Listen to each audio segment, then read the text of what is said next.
look who finally decided to visit. Ang traidor kong apo. Here to gloat? Didikdikin mo ba ako? Paaaminin mo na mga ibinibintang nila sa akin. Ipagyayabang mo yung bago mong pamilya. I came here to see you. Kausapin ka. Kasi sa kabila ng lahat ng ginawa mo, you're still my Mamila. You betrayed me, Joriel. After everything I've done for you, you chose to side with those animals. All because you found out that Rambo is your brother. Mukhang wala na makakapigil sa pagkapanalo niyo, Kaprambo. Basta sisipagan ko makampanya, Kuya Julio. Hindi ako pwedeng makampante. Tama si Rambo. Lalo na't hindi pa tayo sigurado kung titigil na si Esmeralda sa panggugulo. Habang ginigiit siya sa pagdinig sa korte, sigurado ako nag-aapoy ng pagnanasan niyang makaganti. Pero Sir Eduardo, di ba nasa kulungan na siya? May pwede pa ba siyang gawin talaga? Sir po, Aling Guada.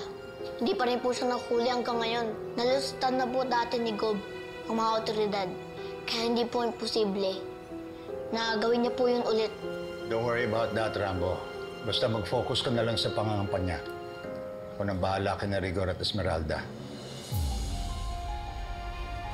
This is not about choosing sides, Mamila. I came here kasi hindi ko talaga maintindihan. Bakit yung taong naglaki sa akin, yung taong minahal ko, yung taong nare-respeto ko, bakit mo nagawa yung kasamaan? Huwag mo nang pahirapan yung sarili mo. Kahit kailan hindi mo naman maiintindihan. Because you're not my real blood. You're nothing like me, Joriel. You never were. You're weak. Just like your father, Albert. Just like your brother, Rambo. Mom, please just let me help you.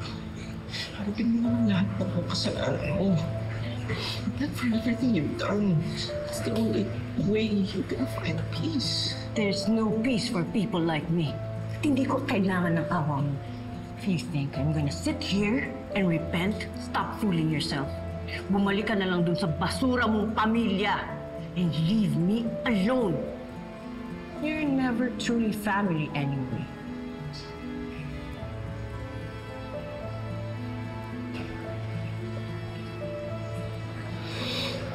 I love you, Mamila. Mahal na mahal kita. You don't have to throw everything away. Kaya pa natin ayusin lahat-lahat. I said leave. Kalimutan mo na may pamilya ka.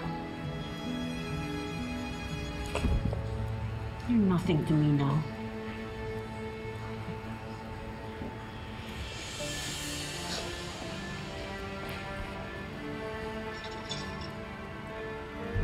Can I try? What? Oh, no. Don't touch the gun. It's not a toy. Ibang ituturo ko sa'yo. Politics? You got it right. I love you po, Ma. Oh, I love you too, Apo. Pero, teka ba? Okay po. Thank you, Mamila. Love you po. Love you.